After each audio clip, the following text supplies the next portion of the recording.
So this is a new product that we're going to be releasing pretty soon. We call it the scorpion step because when it's folded up, it reminded me of a scorpion tail. So this is something we build in-house. These are all CNC'd pieces. It's formed, welded, and then has a rough texture coat on it. And one thing unique about this, other stands, you'd have to put it in there and put a pin through here.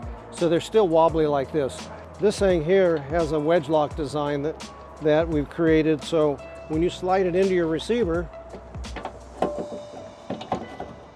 and you can adjust it where you need it to be, and then it tightens up with a bolt down the center, a couple turns, and now this thing's solid.